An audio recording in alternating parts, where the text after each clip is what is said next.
Olá, amigos. Agora nós vamos fazer uma análise de experimento da física.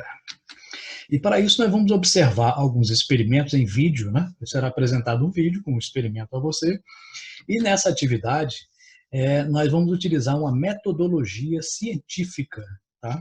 Ou seja, vamos usar o passo a passo, né? Utilizando de tal forma que nessa atividade, né, você faça uma descrição desse experimento, mas utilizando os fundamentos da física. Ou seja, aquele experimento tem que ser explicado por alguma parte da física que você estudou, né? É uma aplicação.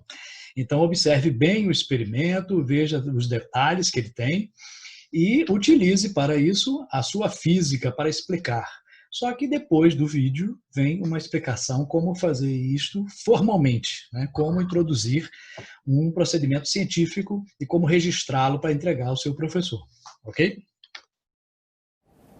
This is a demonstration of Faraday's law of induction.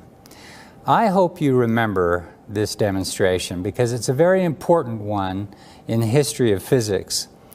What it demonstrates is that a changing magnetic flux through a coil of wire produces an EMF, namely a voltage, in that coil of wire and a current in the coil of wire.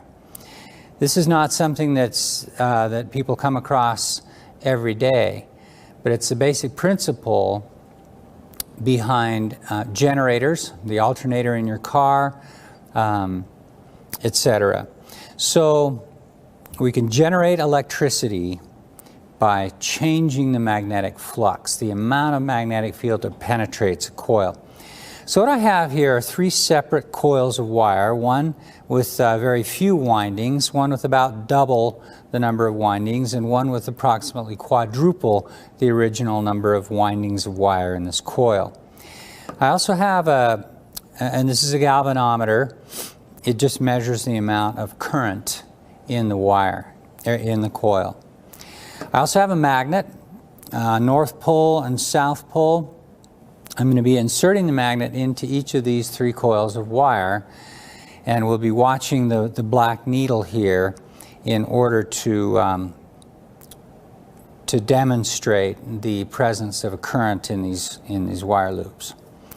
So starting with the small one, if I move the magnet into the wire loop, you saw that as the magnet was moving into the wire loop, the needle bumped up positive. But now the needle isn't moving at all. This is a very important bit of Faraday's law. There's only a current when there's a change in the magnetic flux. It doesn't care how much magnetic flux there is through the coil. Right now there's a lot. All that magnetic field is through the loop. What matters is when it's changing. So now I'm going to pull the magnet out of the coil, and what you see is that while the magnet was leaving the coil of wire, the current was negative. So we get an opposite effect, and we'll talk a lot more about that.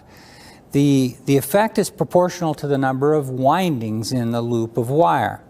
So we should see a bigger effect through this loop and finally for the third loop. So we definitely saw a bigger current, went all the way to the maximum and minimum, and then I think we actually pegged out here. It went beyond the maximum this galvanometer will measure. But again, a changing magnetic flux in a loop of wire causes a current in the wire, and that's Faraday's law of induction. E aí você quer fazer essa análise científica de uma maneira mais formal, né? Como faremos isso? Bom, existem várias formas de descrever um experimento. Aqui é uma delas, mas qualquer uma outra tem que conter, pelo menos, essas informações. No início, né, na primeira parte, vamos identificar, localizar a área, o título e o objetivo. Então, na primeira parte, você tem que identificar-se, né? Então, é o nome do estudante que é responsável por essa descrição, essa análise, né, do experimento científico. Depois você vai colocar aqui a parte da física que está relacionada, né? É mecânica, é eletricidade, é ótica, especificando, né? Então, por exemplo, qual é a parte da ótica? Ótica física, ótica geométrica, ondas mecânicas, ondas eletromagnéticas. Então, é importante ao observar o experimento que você identifique qual é a área específica da física que está sendo analisada. É o movimento retilíneo, o movimento curvilíneo. Né? Depois você vai colocar um título. Nesse título, nunca você começa com um verbo. Né? Sempre coloca avaliação, análise, investigação. Lembrando que em qualquer descrição, análise ou relatório, né, você sempre, nunca coloca na primeira pessoa. Né? Eu analisei, eu fiz isso. Não, nunca se coloca. No objetivo, você vai começar com o verbo. Tá? Avaliar, determinar, investigar. Né? Então, título sem verbo, objetivo com verbo.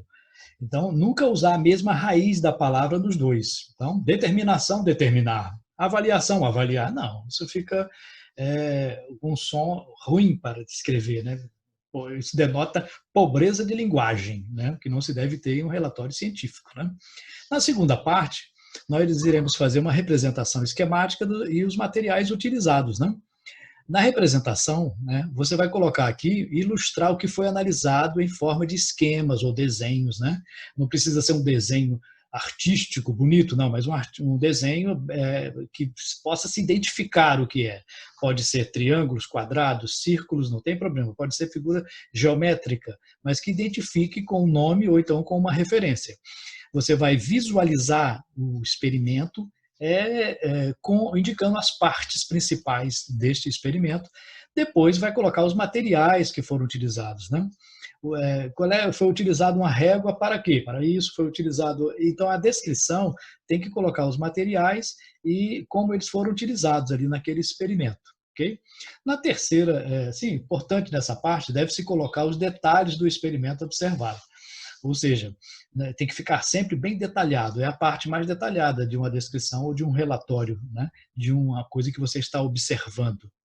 E a terceira e última parte, você vai colocar quais os princípios da física que foram identificados naquele fenômeno. Nessa primeira parte aqui, você vai enumerar conceitos, leis, lei de Newton, primeira lei de Newton, segunda lei de Newton, né? Qual é o princípio da termodinâmica, qual é a teoria da física que foi comprovada, qual é o conceito físico que está relacionado àquele experimento. E na última parte você vai fazer uma discussão dos resultados. Né? Você vai interpretar aquilo que foi observado baseado nos princípios que você identificou. Acontece isso por causa do princípio tal, tal e tal. Então é importante colocar essa última parte. Assim você terá feito uma análise de um experimento adequadamente. Ok?